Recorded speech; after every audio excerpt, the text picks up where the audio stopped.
बिस्मिल्लाहिर्रहमानिर्रहीम। कैसे हैं भाई आप लोग? रटना नहीं है, समझना है। Syntax book board second year chemistry chapter number 10 biochemistry का पार्ट 3 जो है हम करने जा रहे हैं। कॉपी पेंसिल ले लीजिए, लेक्चर को नोट करना है और मुस्कुराते रहना है। कंप्लीट कॉन्सेप्ट लेना है भाई, तो पार्ट 1 देख लीजिए। टूटे फूटे कॉन्सेप्ट्स लेके टूटे फूटे तरीके से आपने अपने MD CAT test, CAT test या इंडिया से बच्चे हैं, जी मेंस, एडवांस, नीट, ये जो है टूटे फूटे तरीके से देना चाहते हैं तो फिर यहीं से कंटिन्यू करें। नहीं तो कंप्लीट कॉन्सेप्ट चाहिए तो फिर आप पार्ट 1 देखें, पार्ट 2 देखें, फिर पार्ट 3 पे आएँ। ये अभी हम टाइप्स ऑफ मोनोसेकेराइड्स जो हैं इसके ऊपर जो है हम आ गए हैं। कॉपी पेंसिल ले लीजिए, लेक्चर को नोट करना है और मुस्कुराते रहना। ठीक है भाई। तो टाइप्स ऑफ शुगर हमने देख ली थी, types of monosaccharides.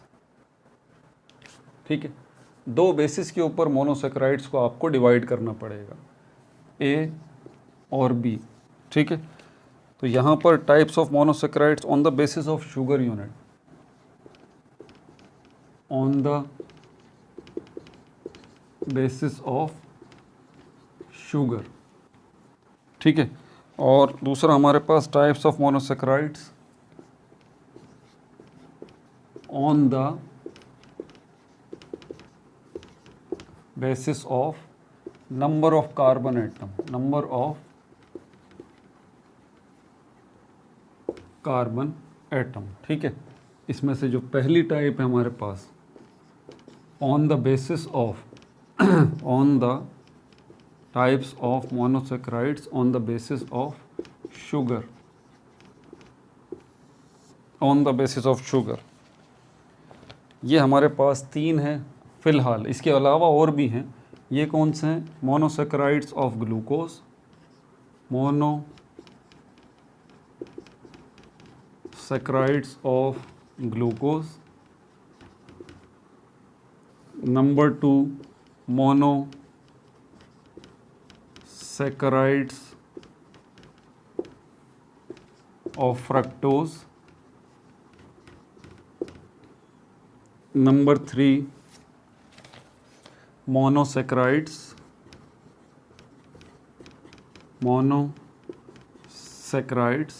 Of galactose etcetera, क्योंकि इसके अलावा और भी हैं हमारे पास जो है वो मोनोसेकेराइड्स। ठीक है, अच्छा, दूसरा हमारे पास जो कैटेगरी मोनोसेकेराइड्स की आती है वो नंबर ऑफ कार्बन एटम की बुनियाद पर, नंबर ऑफ कार्बन एटम की बुनियाद, on the basis of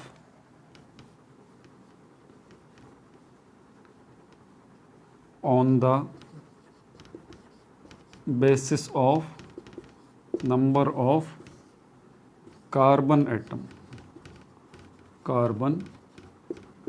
atom.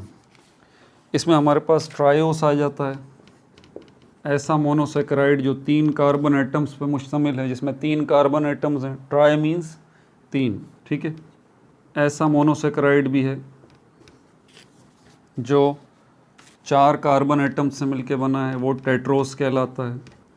ऐसा मोनोसेकेराइड भी है जो 5 कार्बन एटम से मिलके बना है, वो पेंटोस कहलाता है।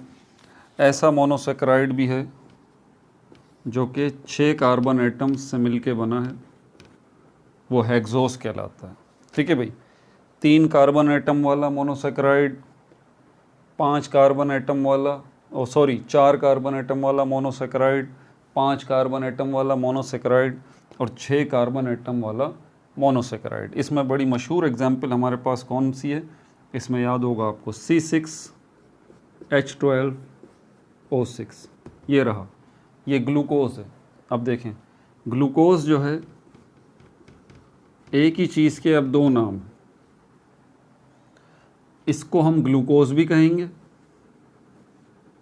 इसको हम ग्लूकोज भी कहेंगे और इसको हम हेक्सोस भी कहेंगे।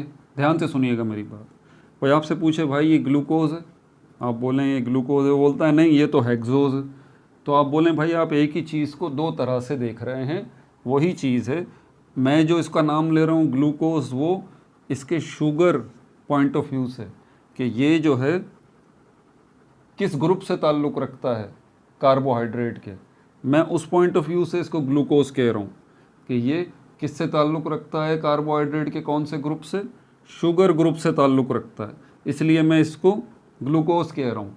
आप जो इसको हेक्सोस कह रहे हैं वो आप इसको किस पॉइंट ऑफ व्यू से कह रहे हैं, क्योंकि इसके अंदर 6 कार्बन एटम है वही चीज़। तो ये वो चीज़ें हैं जो कि कन्फ्यूज़ करती हैं आपको, जो है ना MCQs में पूछ ली जाती हैं। ये पूछ लिया जाता है कि भाई ये हेक्सोस है, ये ग्लूकोज है, पेंटोज है, फ्रक्टोज है, क्या है ये।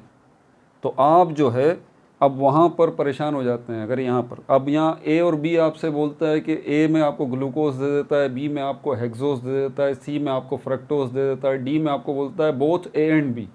तो ये बोथ A एंड B होगा कि ये हेक्सोस भी है और ये ग्लूकोज भी है। देखें कितना बारीक सा फ़र्क है ना। तो जिन बच्चों ने समझा हुआ होगा वो तो फ़ौरन पिक कर लेंगे कि यार वही चीज़ है, वही चीज़ है, 2 तरीके से उसके नाम लिखे हैं। समझ में आ रही है बात आपको। इसी तरह ट्रायोस जो है ये भी शुगर की एक टाइप है, टेट्रोस जो है ये भी शुगर की एक टाइप है, पेंटोस जो है ये भी शुगर की एक टाइप है। अच्छा, यही ट्रायोस जो है वो मोनोसेक्राइड भी है, क्योंकि अकेला है, चेन की शक्ल में नहीं है। देख रहे हैं कितने जावियों से आपको, कितने एंगल से एक चीज़ का एनालिसिस करना पड़ेगा। तो ट्रायोसिस आपसे पूछा जाए कि भाई ये शुगर है, आप बोलें बिल्कुल शुगर है, शुगर की एक टाइप है। आपसे ये बोला जाए कि ट्रायोस जो है ये मोनोसेक्राइड है, आप बोलें हाँ ये मोनोसेक्राइड है, क्योंकि ये चेन नहीं है बल्कि सिंगल अकेला एक मॉलिक्यूल है। फिर आपसे ये पूछा जाता है भाई ये ट्रायोस कार्बोहाइड्रेट है, आप बोलें बिल्कुल ये कार्बोहाइड्रेट है। तो ये कार्बोहाइड्रेट भी है ट्रायोस, ये जो है वो शुगर भी है और ये मोनोसेक्राइड भी है।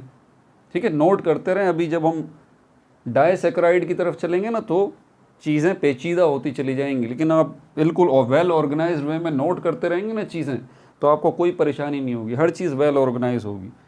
ठीक है, अब हेक्सोस जो है उसमें एक एग्जाम्पल आपने देख ली, अब बाकियों की एग्जाम्पल भी आपको मैं लिखवा देता हूँ।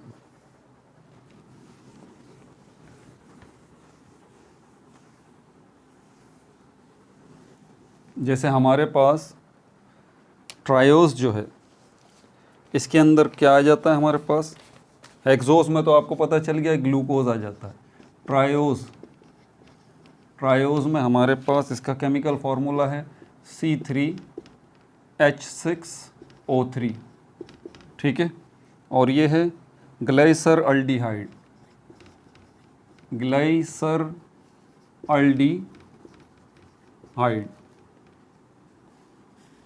अल्डिहाइड। शुरू में याद है आपको 2 क्लासेस में, 2 मेजर ग्रुप्स में कार्बोहाइड्रेट्स को डिवाइड किया था हमने।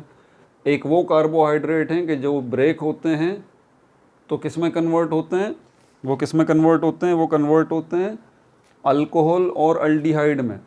दूसरे कार्बोहाइड्रेट की कैटेगरी वो है कि जब वो टूटते हैं, ब्रेक होते हैं तो किस में कन्वर्ट होते हैं, अल्कोहल और कीटोन में। अब ये नाम पे गौर कर लें आप, ये कौन सा वाला होगा, ये अल्डिहाइड लिखा हुआ है इसके साथ, अल्डिहाइड, ग्लाइसर अल्डिहाइड। तो एग्जैक्टली ये वो वाला कार्बोहाइड्रेट है कि जब आप इसको ब्रेक करेंगे, तोड़ेंगे, तो ये अल्कोहल और अल्डिहाइड में कन्वर्ट होगा, अल्कोहल और कीटोन में कन्वर्ट नहीं होगा। ठीक है, इसके नाम पे गौर कर लें। टेट्रोस इसमें 4 कार्बन होंगे। ठीक है, इसमें कौन सा है, C4H8O4। इसका नाम क्या है, इराइथ्रोस है इसका नाम, इराइथ्रोस। फिर पेंटोस,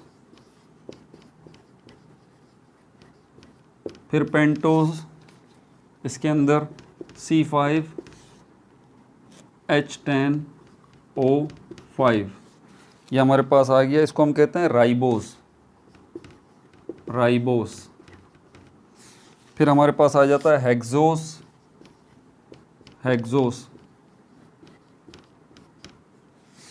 इसमें C6H12O6, ये क्या है हमारे पास, ग्लूकोज, जिसको आप बहुत अच्छे तरीके से जानते हैं। अब यहाँ छोटी सी प्रैक्टिस कर लें एक। ठीक है, ये बात याद रखिएगा कि ये सब के सब ग्लूकोज भी हैं ये सब के सब मोनोसेक्राइड्स भी हैं, ये सब के सब शुगर भी हैं। सॉरी, मैंने शुरू में ग्लूकोज बोल दिया, सॉरी। ये सब के सब शुगर भी हैं और ये सब के सब जो है वो मोनोसेक्राइड्स भी हैं और ये सब के सब कार्बोहाइड्रेट्स भी हैं, कार्बोहाइड्रेट्स भी हैं। क्या नहीं है ये शुगर, अच्छा क्या नहीं है ये शुगर तो हैं, मोनोसेक्राइड्स तो हैं, कार्बोहाइड्रेट्स तो हैं, क्या नहीं है ये डाइसेक्राइड नहीं है, ये पॉलीसेक्राइड नहीं है। समझ में आ गई बात? ये डाइसेक्राइड नहीं है, ये पॉलीसेक्राइड नहीं है। डाइसेक्राइड की अभी आगे बात होगी, पॉलीसेक्राइड की अभी आगे बात होगी। ये ओलिगोसेक्राइड भी नहीं है, ओलिगोसेक्राइड की भी अभी बात होगी आगे। ठीक है, आगे चलते हैं। और क्या है इसमें?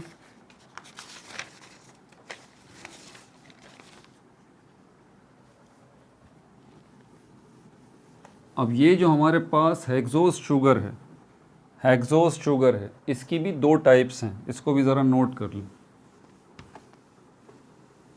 इसकी भी दो टाइप्स हैं, types of hexose, types of hexose sugar, types of hexose sugar. एल्डोहेक्सोस,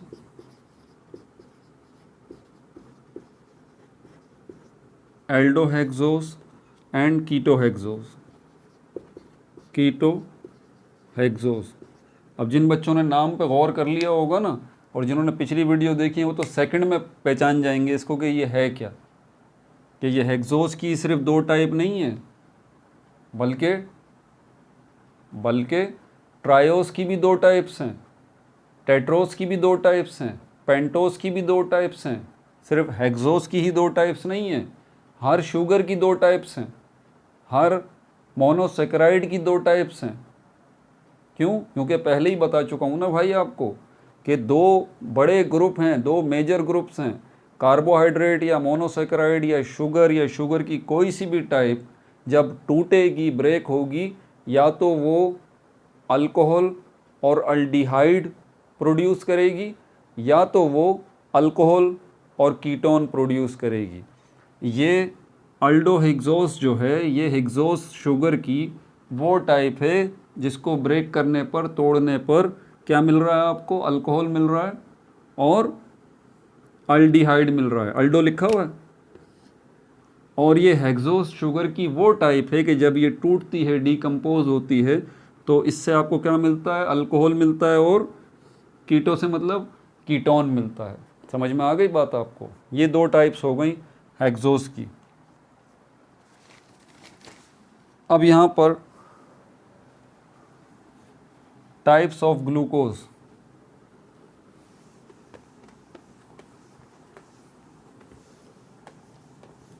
ये दो टाइप्स मोनोसेक्राइड्स की डिस्कस कर चुके हैं हम, इसको ही मिटा देते हैं, इसकी ज़रूरत नहीं है अब।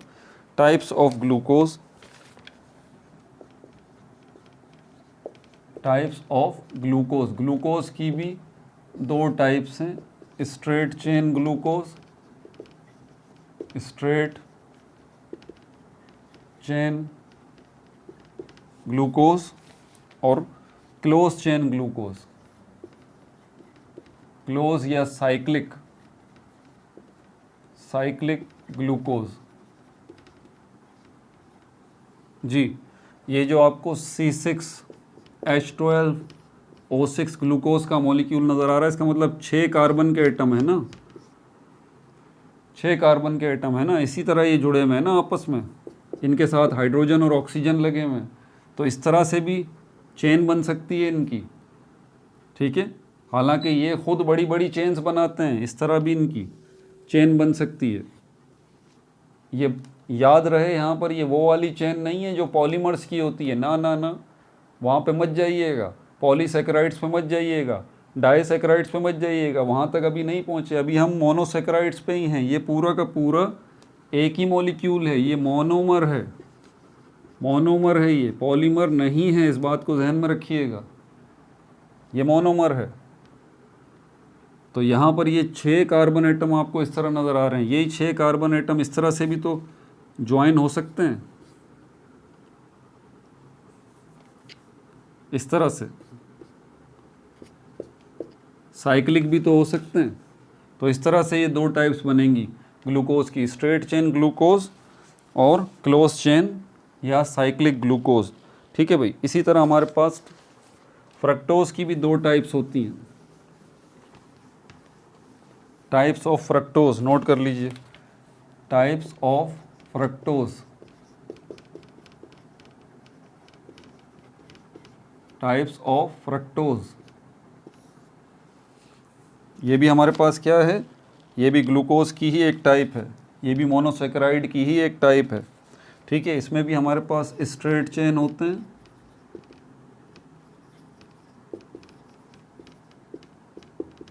स्ट्रेट चेन और क्लोज या साइक्लिक चेन, क्लोज या साइक्लिक।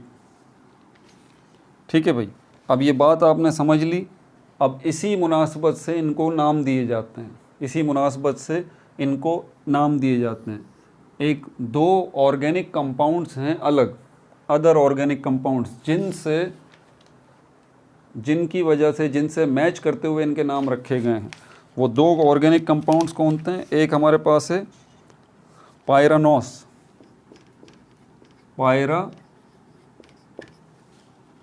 पायरानोस। ठीक है भाई। और दूसरा हमारे पास है, ये हमारे पास कौन सा है? ये पायरानोस है। ये कौन सा है? इसको जो है एक और नाम भी दिया जाता है, अल्फ़ा ग्लूकोपायरानोस, अल्फ़ा ग्लूकोपायरानोस, अल्फ़ा ग्लूकोपायरानोस, इसको ये भी कहा जाता है। ये नाम ही तो हैं, बायोकेमिस्ट्री के अंदर या बायोलॉजी के अंदर नाम ही तो हैं, इसीलिए धीरे धीरे इनको नोट कीजिए, इसीलिए धीरे धीरे बता रहा हूँ ताकि नोट करते रहें। पायरानोस या अल्फ़ा ग्लूकोपायरानोस ये है क्या? ये जो है हमारे पास क्लोज चेन साइक्लिक ग्लूकोज है, cyclic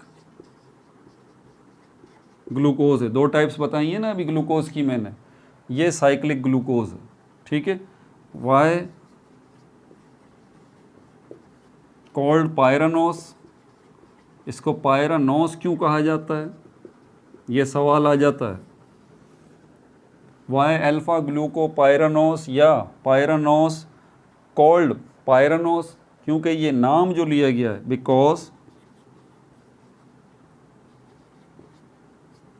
because this name derived from another, एक दूसरा ऑर्गेनिक कंपाउंड है, another organic compound, another cyclic organic compound, cyclic organic compound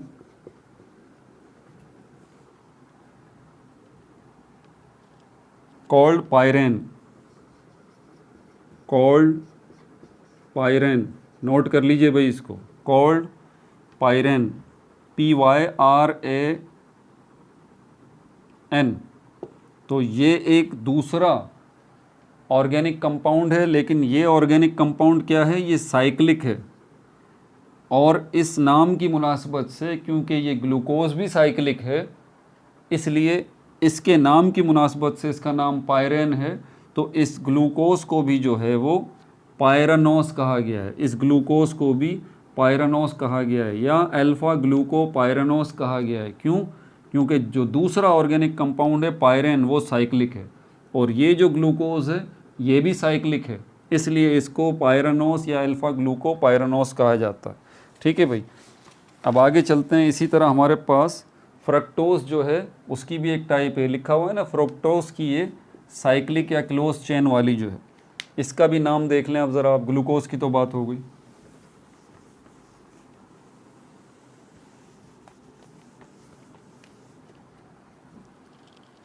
इसको हम कहते हैं फ्यूरेनोस, ठीक है भाई।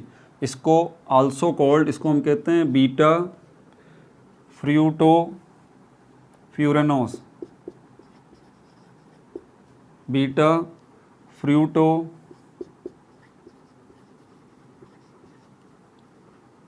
फ्यूरेनोस, फ्यूरेनोस। अब ये क्या है फ्यूरेनोस या बीटा फ्रूटोफ्यूरेनोस? ये क्या है? ये साइक्लिक फॉर्म है, साइक्लिक फॉर्म है फ्रक्टोज की, साइक्लिक फॉर्म ऑफ फ्रक्टोज। ठीक है भाई। अब यहाँ पर इसका नाम क्यों ये रखा गया है? वाई कॉल्ड फ्यूरेनोस, वाई कॉल्ड फ्यूरेनोस, इसको फ्यूरेनोस क्यों कहा गया है? ये क्वेश्चन आ जाता है। ठीक है, तो इसका जवाब जो है आंसर नोट कर लीजिए, बिकॉज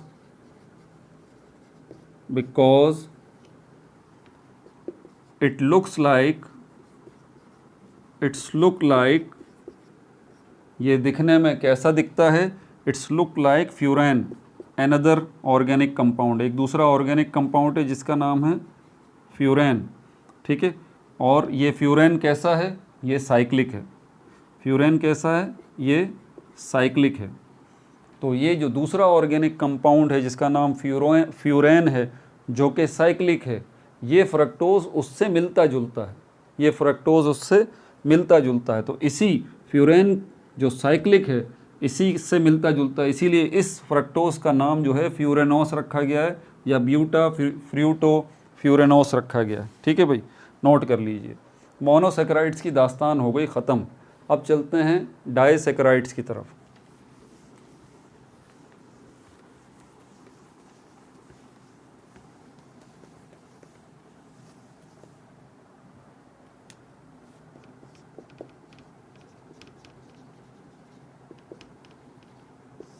डाइसेकेराइड्स क्या बोला जाता है? कोई आपसे पूछे भाई क्या है ये, ये क्या है डाइसेकेराइड, तो आप इसको कहें group of biomolecules,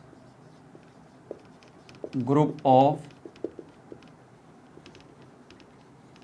biomolecules, biomolecules का ये ग्रुप है। ठीक है भाई, किससे बना है ये? मेड अप ऑफ, ये किससे बना हुआ है? 2 शुगर यूनिट्स से, 2 मोनोसेकेराइड्स से, 2 मोनोसेकेराइड्स के लें या फिर आप 2 शुगर मॉलिक्यूल्स के लें, 2 शुगर मॉलिक्यूल्स के लें। टेंशन नहीं लें, अभी इसकी एग्जांपल्स दूंगा, ये समझ में आ जाएगा। ठीक है, बिलोंग्स टू, इसका किससे ताल्लुक़ है? ऑर्गेनिक कंपाउंड्स के कौन से ग्रुप से ताल्लुक़ है? कार्बोहाइड्रेट से इसका ताल्लुक़ है, कार्बोहाइड्रेट से इसका ताल्लुक़ है, मतलब ये भी कार्बोहाइड्रेट्स ही हैं, डाइसेकेराइड्स भी। ठीक है भाई। अच्छा,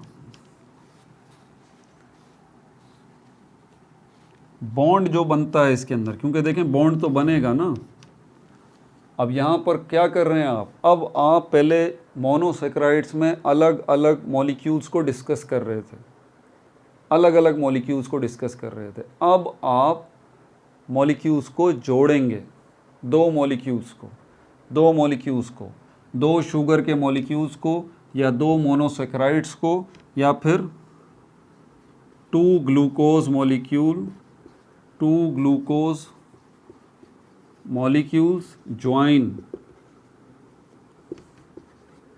बाय अ बॉन्ड कॉल्ड, 2, इसको हम कहते हैं glycosidic bond, called glycosidic bond. Note कर लीजिए इसको। तो ग्लाइकोसाइडिक बॉन्ड कौन सा है? ये वो बॉन्ड है जो 2 शुगर के मॉलिक्यूल्स को आपस में जोड़ता है। ये देखें, ये एक शुगर का मॉलिक्यूल हो गया, ये दूसरा शुगर का मॉलिक्यूल हो गया, C6H12O6, C6H12O6। अब ये जब आपस में जुड़ेंगे तो ये बॉन्ड बनाएंगे, जुड़ना ज़रूरी है ना, ये जुड़ेंगे तभी तो ये क्या कहलाएगा? तभी तो ये डाइसैकेराइड कहलाएगा। जितने भी डाइसैकेराइड्स हैं वो बनेंगे कैसे, या तो वो दो ग्लूकोज के मॉलिक्यूल के जुड़ने से बनेंगे, या वो एक ग्लूकोज का मॉलिक्यूल होगा एक फ्रक्टोज का होगा, या फिर दोनों मॉलिक्यूल जो हैं फ्रक्टोज के होंगे, या एक मॉलिक्यूल गैलेक्टोज का होगा दूसरा ग्लूकोज का होगा, या एक मॉलिक्यूल गैलेक्टोज का होगा दूसरा फ्रक्टोज का होगा। तो दो मॉलिक्यूल से ज़्यादा नहीं होंगे इसके अंदर, ये बात जहन में रखिएगा। सिर्फ दो मॉलिक्यूल ही जुड़ेंगे इसके अंदर। अब वो दो मॉलिक्यूल कोई सी भी शुगर के हो सकते हैं, वो ग्लूकोज भी हो सकते हैं, वो ग्लूकोज फ्रक्टोज भी हो सकते हैं, वो ग्लूकोज फ्रक्टोज वो फ्रक्टोज गैलेक्टोज भी हो सकते हैं, वो दोनों गैलेक्टोज भी हो सकते हैं, वो दोनों फ्रक्टोज भी हो सकते हैं, वो गैलेक्टोज और ग्लूकोज भी हो सकते हैं। ये बात जहन में रखिएगा। तो दो मॉलिक्यूल से ज़्यादा की कहानी नहीं होगी इसके अंदर, ये बात तय है। तो दो ही मॉलिक्यूल होंगे, ठीक है। और वो जब आपस में जुड़ेंगे, जो बॉन्ड बनाएंगे, उस बॉन्ड को हम क्या कहते हैं, ग्लाइकोसाइडिक बॉन्ड, ग्लाइकोसाइडिक बॉन्ड। और ये बात याद रख लीजिए कि जब भी दो शुगर के मॉलिक्यूल, चाहे वो ग्लूकोज हों चाहे फ्रक्टोज हों, क्या होगा, वाटर का मॉलिक्यूल रिलीज़ होगा, रिलीज़ ऑफ H2O, H2O का मॉलिक्यूल यहाँ से रिलीज़ होगा। कैसे होगा, एक शुगर के मॉलिक्यूल से हाइड्रोजन आयन निकलेगा, दूसरे शुगर के मॉलिक्यूल से OH आयन निकलेगा। ये हाइड्रोजन आयन और ये OH आयन जो है ये मिलके वाटर का मॉलिक्यूल बनाएंगे और इनके दरमियान बॉन्ड बन जाएगा खुद ब खुद।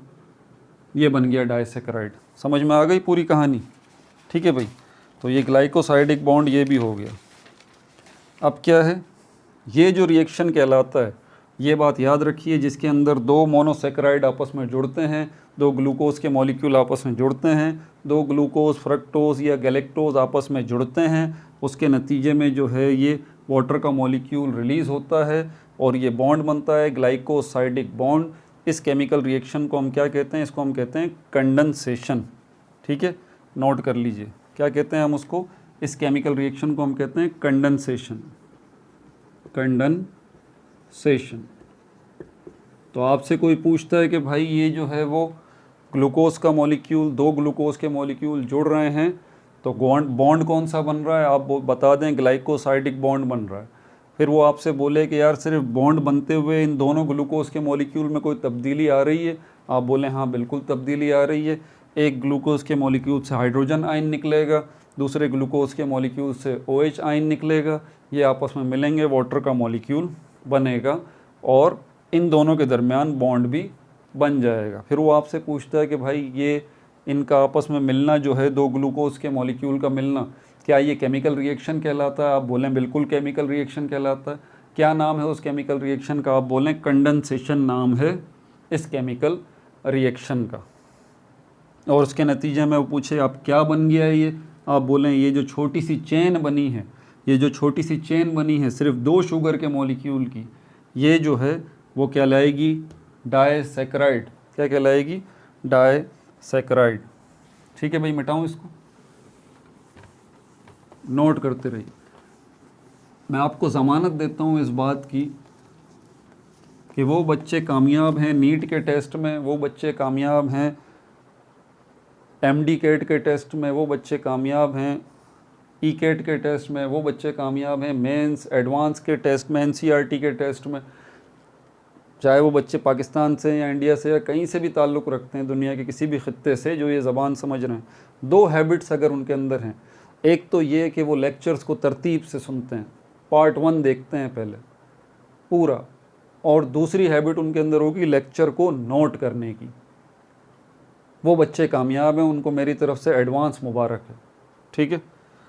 अच्छा आगे चलते हैं। अब यहाँ पर ये जो डाइसैकेराइड्स हैं इनकी स्टेट क्या होगी, ये सॉलिड्स होते हैं, बाज़ार में मिलते हैं, आप इनको जाके ख़रीद सकते हैं, लेकिन आप इनको डाइसैकेराइड नहीं बोलेंगे बाज़ार में जाके, मार्केट वालों को उन किसी को पता नहीं होगा कि यार ये डाइसैकेराइड क्या बोल रहे हो। लोकल नाम भी तो है ना इन प्रोडक्ट्स के, ठीक है भाई।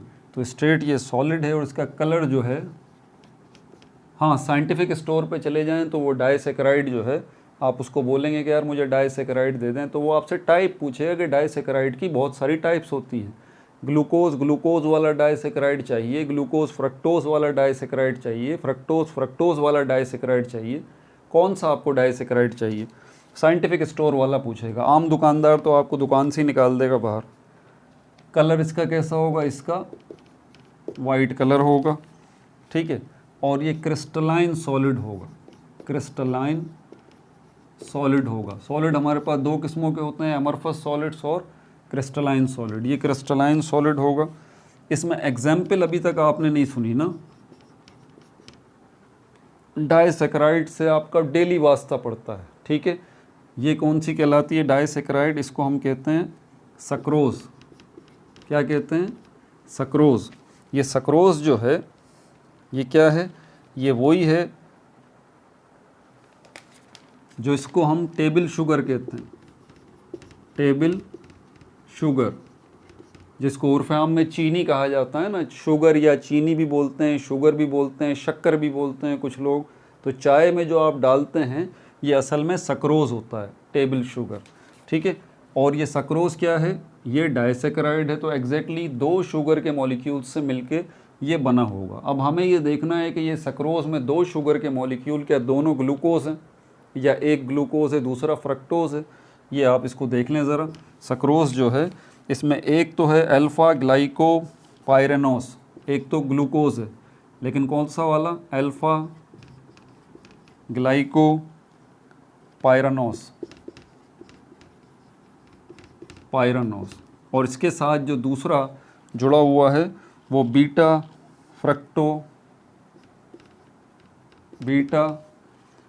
पहले मैंने फ्रूटो लिख दिया था शायद, फ्रूटो। भाई वो फ्रूटो नहीं है, सॉरी यार, मिस्टेक हो गई है, वो है फ्रक्टो,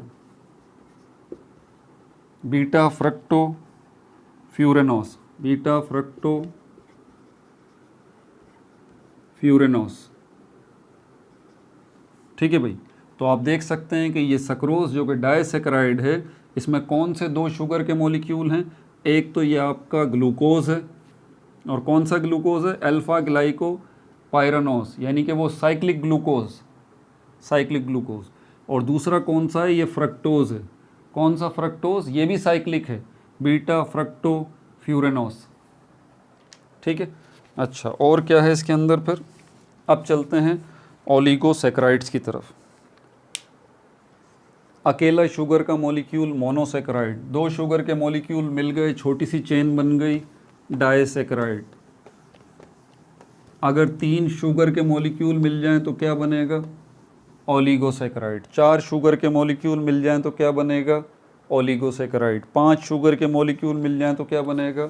ओलिगोसैकेराइड। 6 मिल जाएं, 7 मिल जाएं, 8 मिल जाएं, 9 मिल जाएं, 10 के करीब जो है वो शुगर के मॉलिक्यूल आपस में मिल जाएं तो क्या बनेगा? ओलिगोसैकेराइड। अगर 11 शुगर के मॉलिक्यूल आपस में मिल जाते हैं तो ओलिगोसैकेराइड नहीं बनेगा, फिर ये पॉलीसैकेराइड होगा। अब यहाँ शुगर के मॉलिक्यूल्स जो हैं, हम सपोज करते हैं ग्लूकोज जो है, ग्लूकोज, अब चेन तो बनेगी ना, ऑब्वियस सी बात है। ये ग्लूकोज, ये ग्लूकोज, ये ग्लूकोज, ये ग्लूकोज, फ्रक्टोज, और क्या था? Galactose, glucose, glucose, 1 2 3 4 5 6 7 8, fructose, fructose. अब देखें 1 2 3 4 5 6 7 8 9 10, ये चेन, अब ये चेन बन रही है। चेन बनने का प्रोसेस डाइसैकेराइड से ही शुरू हो गया था, लेकिन वो छोटी सी चेन थी, दो शुगर के मॉलिक्यूल थे। ये अब थोड़ी बड़ी चेन बन रही है, ठीक है, ओलिगोसैकेराइड की। इसमें कितने हैं? इसमें 10 हैं। ये 10 के 10 फ्रक्टोज भी हो सकते हैं, याद रहे। ये 10 के 10 ग्लूकोज भी हो सकते हैं, याद रहे। ये 10 के 10 गैलेक्टोज भी हो सकते हैं, और ये 10 के 10 जो हैं इनका मिक्सचर भी हो सकते हैं। और ग्लूकोज की और टाइप्स हैं, ठीक है। मैंने तो आपको सिर्फ 3 ही केस स्टडी के तौर पे लेके चल रहा हूँ ना, सिर्फ 3 ही लेके चल रहा हूँ, और भी टाइप्स हैं ग्लूकोज की, ये बात ध्यान में रखिएगा। तो ओलिगोसैकेराइड्स की तरफ चलते हैं।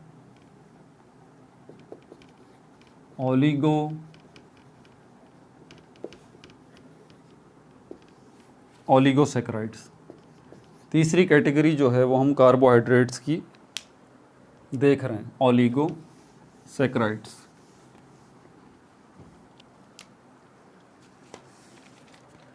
सबसे पहले आपसे पूछता है क्या है भाई ये, तो इस क्या का आप क्या जवाब देंगे? Group of organic compounds.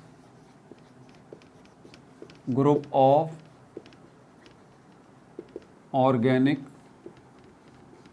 Compounds, organic compounds का ये ग्रुप है, या फिर आप इसको ये भी कह सकते हैं कि ये बायोमोलिक्यूल्स का ग्रुप है। बायोमोलिक्यूल्स का ये ग्रुप है। ठीक है भाई, किससे मिलके बना है ये? मेड अप ऑफ किससे मिलके बना है? ये बना है 3 से लेके 3 to 10 शुगर मॉलिक्यूल्स से। शुगर मॉलिक्यूल्स से 3 से लेके 10 तक। इसमें एग्जाम्पल जो है हमारे पास कीटोस है। कीटोस, इस कीटोस को देखें अगर आप तो ये ग्लूकोज, फ्रक्टोज और फ्रक्टोज, यानी कि ये कीटोस जो है ये ऐसा ओलिगोसैकेराइड है जो 3 शुगर के मॉलिक्यूल से मिलके बना है, जिसमें एक शुगर ग्लूकोज है, बाकी 2 शुगर फ्रक्टोज हैं। इस तरह से G bond F bond F, लेकिन याद रहे कि ये मिलेंगे तो कंडेंसेशन का प्रोसेस होगा। ठीक है, जब भी एक नया बॉन्ड बनेगा वो H2O का मॉलिक्यूल रिलीज़ होगा यहाँ पे लाजमी। ठीक है भाई, दूसरी हमारे पास जो एग्जाम्पल है मेलिजीटोस है। मेलिजीटोस है, ये मेलिजीटोस जो है ये भी 3 शुगर के मॉलिक्यूल्स से बनने वाला ओलिगोसैकेराइड है। इसमें एक ग्लूकोज है, दूसरा फ्रक्टोज है और तीसरा ग्लूकोज है।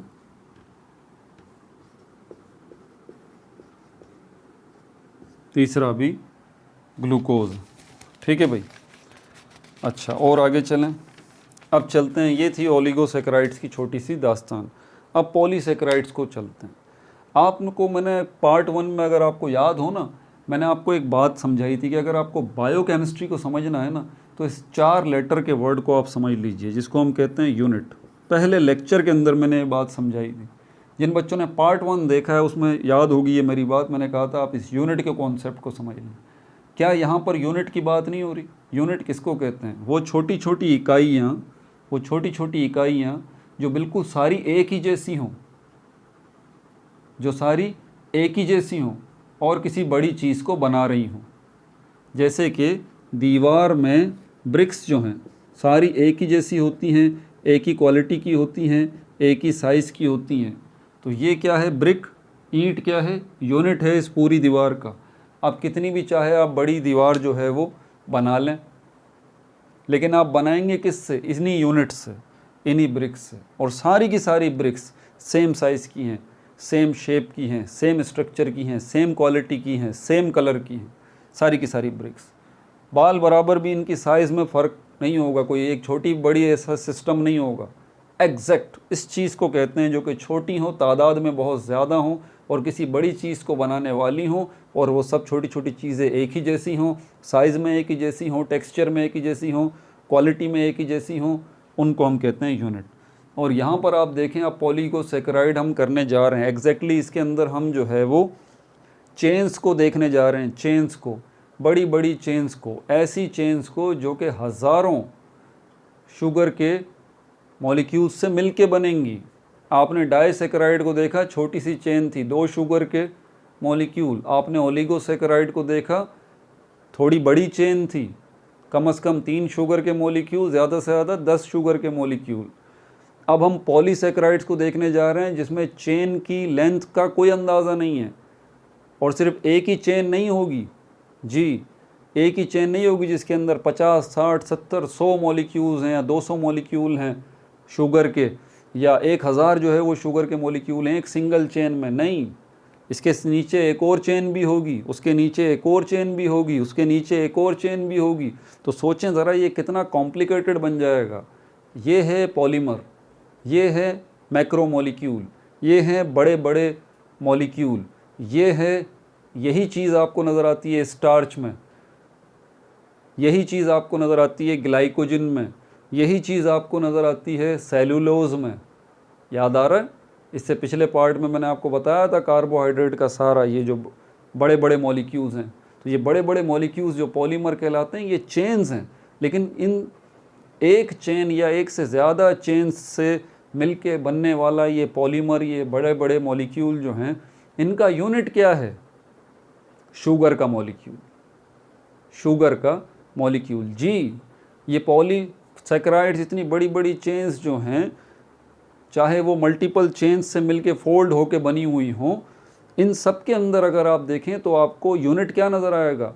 शुगर के मॉलिक्यूल। शुगर के मॉलिक्यूल ग्लूकोज भी हो सकता है, फ्रक्टोज भी हो सकता है, गैलेक्टोज भी हो सकता है, या कोई और दूसरा शुगर का मॉलिक्यूल होगा। इनके यूनिट जो हैं वो शुगर के मॉलिक्यूल ही होंगे। समझ में आ रही है बात आपको? जैसे कि दीवार चाहे कितनी भी बड़ी हो, दीवारें चीन ही क्यों ना हो, लेकिन इतनी बड़ी दीवार का यूनिट क्या है? ब्रिक है, ईंट है। इस बुनियादी तसव्वुर को जहन में रखिएगा, ठीक है? ये मत भूल जाइएगा। अगर आप ये भूल गए तो आप बायोकेमिस्ट्री के अंदर गुम हो जाएंगे, आपको समझ में कुछ भी समझ में नहीं आएगा आपको, ठीक है? तो अब हम बड़ी बड़ी चेन्स जो है वो बनाने जाएंगे, पॉलीसैकेराइड्स। लेकिन वो इंसान वाली एग्जाम्पल याद है ना आपको? ये मत भूलिएगा।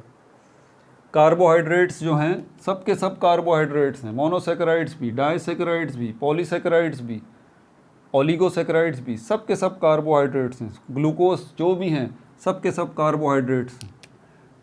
अब चौथी कैटेगरी हम इसकी पॉलीसैकेराइड्स देखने जा रहे हैं। पॉलीसैकेराइड्स,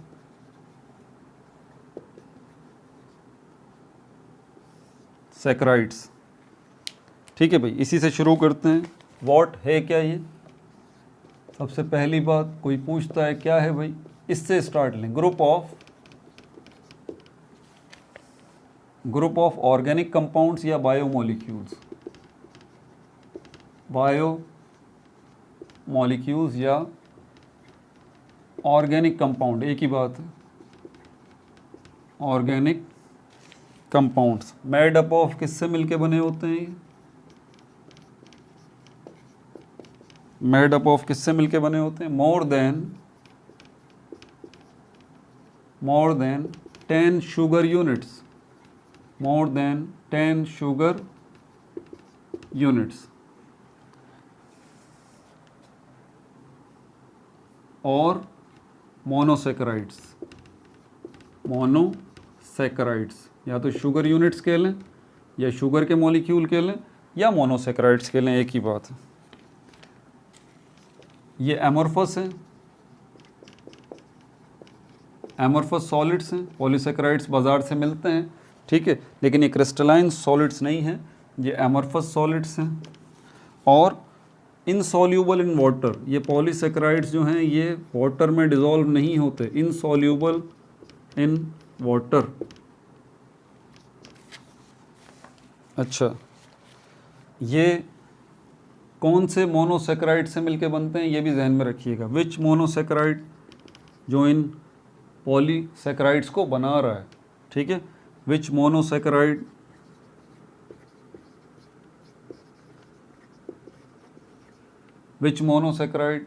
अब मोनोसैकेराइड्स की दो किस्म की क्लासिफिकेशन थी, याद है? कार्बन एटम्स की तादाद पॉइंट ऑफ व्यू से भी, ठीक है, और शुगर पॉइंट ऑफ व्यू से भी। तो शुगर पॉइंट ऑफ व्यू से तो हमने ग्लूकोज बनाया था, फ्रक्टोज बनाया था, गैलेक्टोज बनाया था, और भी हैं मोनोसैकेराइड। और कार्बन एटम की तादाद पॉइंट ऑफ व्यू से हमने ट्रायोज बनाया था, टेट्रोज बनाया था, पेंटोज बनाया था, हेक्सोज बनाया था। तो यहाँ पर विच मोनोसैकेराइड्स, कौन सा मोनोसैकेराइड है जो इन बड़ी बड़ी चेन्स को बना रहा है पॉलीसैकेराइड्स को? हेक्सोस, यानी कि आसान लफ्ज़ों में ग्लूकोज, 6 कार्बन एटम वाला ग्लूकोज, ठीक है भाई। अच्छा, उसके बाद बॉन्ड जो इसके अंदर बनेगा,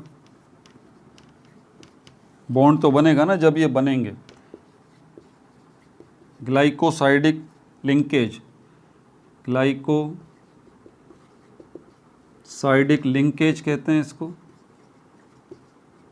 या इसको बॉन्ड कहते हैं, ग्लाइकोसाइडिक लिंकेज, या इसको आप बॉन्ड कह लें, जो कि हेक्सोसिस को जोड़ रहा है। ठीक है, एक हेक्सोस ये रहा, दूसरा हेक्सोस ये रहा, तीसरा हेक्सोस, चौथा हेक्सोस, पांचवा हेक्सोस, 10 से ज़्यादा हेक्सोस जुड़ेंगे और चेन बनेगी, पॉलीसेकेराइड जो है वो बन गया। ये बड़े कॉम्प्लेक्स होते हैं, हज़ारों की तादाद में हेक्सोसिस होते हैं, हज़ारों की तादाद में।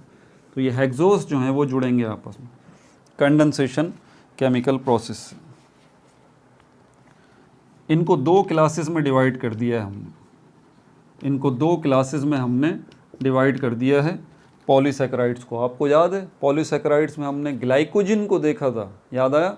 ग्लाइकोजिन, आपकी बॉडी के अंदर ग्लूकोज के मॉलिक्यूल्स की तादाद बहुत ज़्यादा अगर होती है तो फिर क्या है, आपकी बॉडी के सेल्स उनको स्टोर करना शुरू कर देते हैं, जमा करना शुरू कर देते हैं। ठीक है, स्टॉक करते हैं, लेकिन स्टॉक ऐसे ही नहीं करते कि ग्लूकोज के मॉलिक्यूल एक कोने में ढेर लगा दिए गए, नहीं भाई ऐसा नहीं होता, बल्कि ये ग्लूकोज के मॉलिक्यूल आपस में जुड़ते हैं और लंबी लंबी चेन्स बनाते हैं, दूसरे लफ्ज़ों में पॉलीसेकेराइड बनाते हैं। और इस पॉलीसेकेराइड का क्या नाम है, जो कि जानवरों के जिस्म में है, इंसानों के जिस्म में है, उसको हम ग्लाइकोजिन कहते हैं। तो इसी पॉइंट ऑफ व्यू से हम इन पॉलीसेकेराइड्स को कहते हैं एनिमल पॉलीसेकेराइड, एनिमल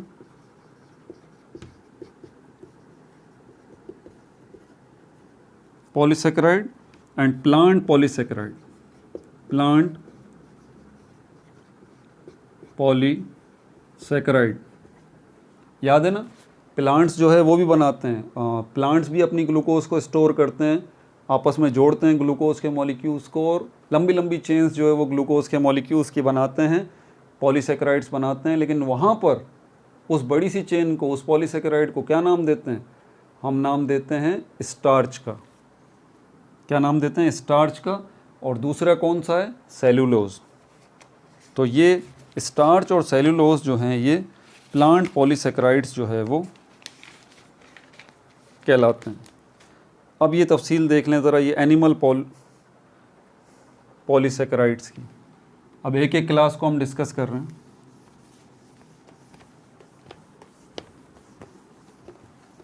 यार समझ में थोड़ी ना ऐसे आता है, आपको क्या लगता है भाई? कुछ टॉपिक मेहनत मांगते हैं यार, मैं भी तो देखो मेहनत कर रहा हूँ ना, मैं भी मेहनत कर रहा हूँ आपके लिए।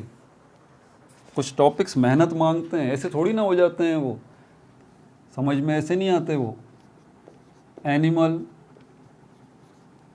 पॉलीसेकेराइड, एनिमल पॉलीसेकेराइड्स, हेडिंग डाल लें इसकी।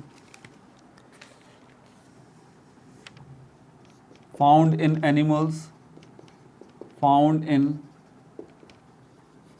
Animals as glycogen, glycogen.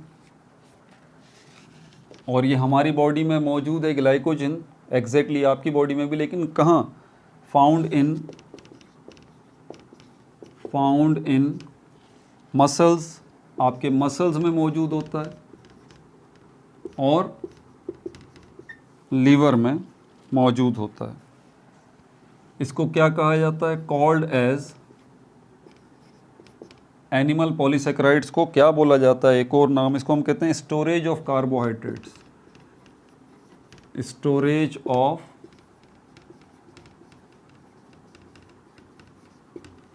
Carbohydrates, also called, glycogen को एनिमल स्टार्च भी कहा जाता है, एनिमल स्टार्च भी कहा जाता है। ठीक है, अब दूसरे नंबर पे हम देखते हैं plants polysaccharides.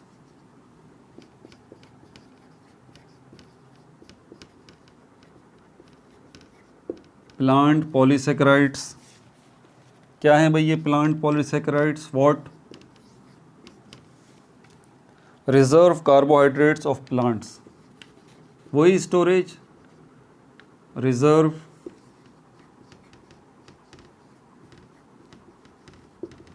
Carbohydrates of plants.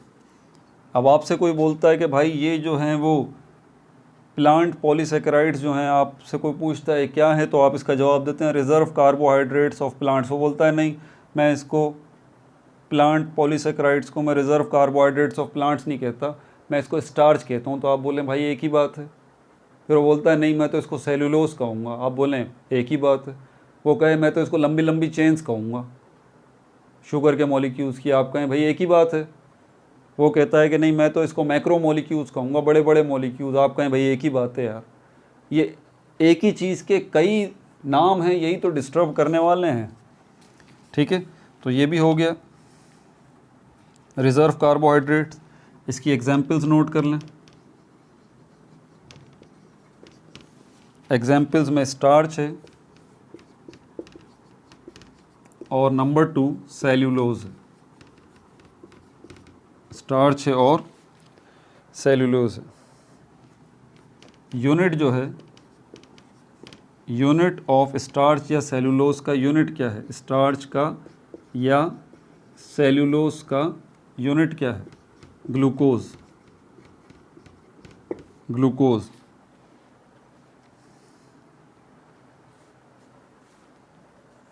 अच्छा, ये बात मैं आपको बताया है कि 2 जगहों पर प्लांट्स जो हैं अपने ग्लूकोज को स्टोर करते हैं। ठीक है, इजाफी ग्लूकोज को प्लांट्स 2 जगहों पर स्टोर करते हैं। एक जो चीज़ है उसको तो हम कहते हैं स्टार्च, ये ठीक है, स्टार्च।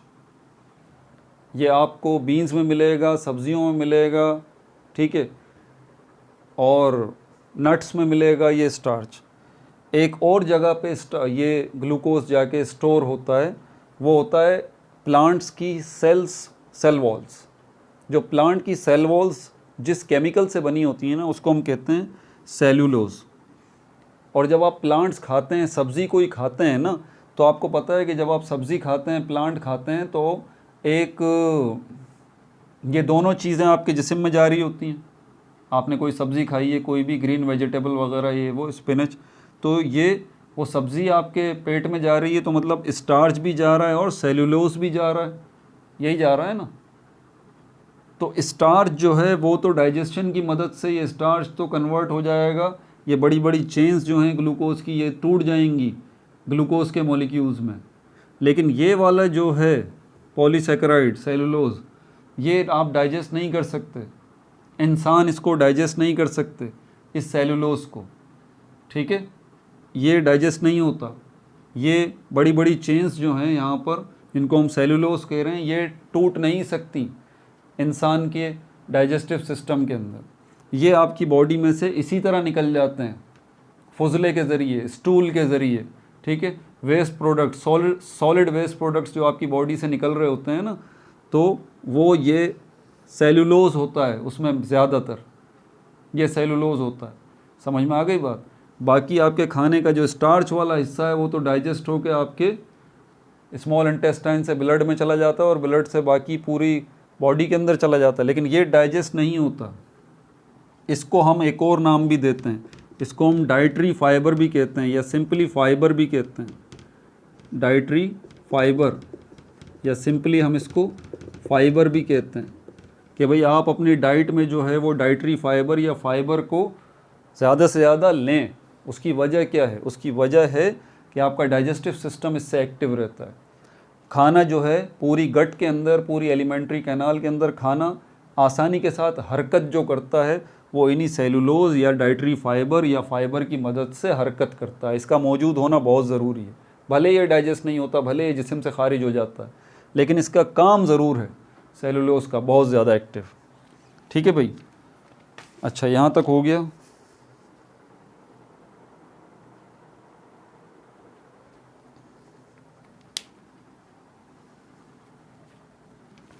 और क्या है?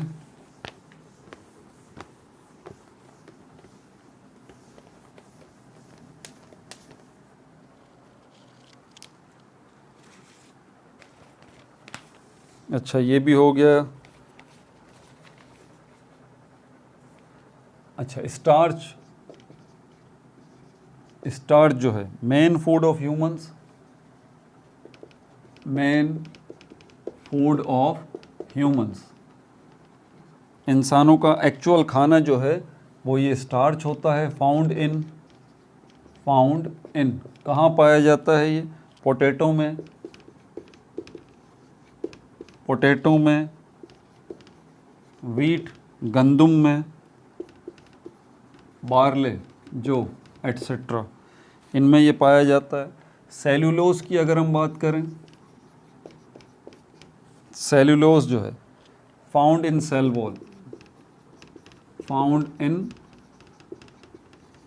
वॉल, ठीक है भाई। किस लिए इस्तेमाल होता है? यूज्ड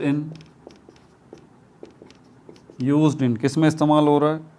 ये एक तो इंसान के अंदर खाने को हरकत देने में इस्तेमाल हो रहा है, फाइबर की हैसियत से, डाइटरी फाइबर की हैसियत से, और हमारे वजूद से बाहर भी इसके बहुत सारे काम हैं। हाँ भाई, इससे जो है वो कॉटन भी बनाई जाती है, मेकिंग कॉटन, ठीक है। इससे सेल्यूलोज फाइबर भी बनाया जाता है। इसी की नाम की मुनासबत से फाइबर की एक टाइप है जिसको सेल्यूलोज फाइबर कहा जाता है, वो भी बनाया जाता है। और इससे पेपर, कागज़ भी बनाया जाता है, एटसेट्रा। इसका मतलब मेरे हाथ में भी इस वक्त ये जो कागज़ हैं, ये असल में कागज़ नहीं है, ये सेल्यूलोज है, ठीक है। और क्या है इसके अंदर? अब यहाँ पर अगला टॉपिक जो है हमारा इम्पोर्टेंस ऑफ कार्बोहाइड्रेट्स का है, ठीक है। तो इसमें सारी तफसील इम्पोर्टेंस ऑफ कार्बोहाइड्रेट्स के अंदर ग्लूकोज की डिटेल है, फ्रक्टोज की डिटेल है, लैक्टोज की डिटेल है, सक्रोज की डिटेल है। तो ये इंशाल्लाह पार्ट 4 में हम जो है वो डिस्कस करेंगे, ठीक है। भी अपना बहुत ज़्यादा ख्याल रखिएगा। No like no subscribe, only share.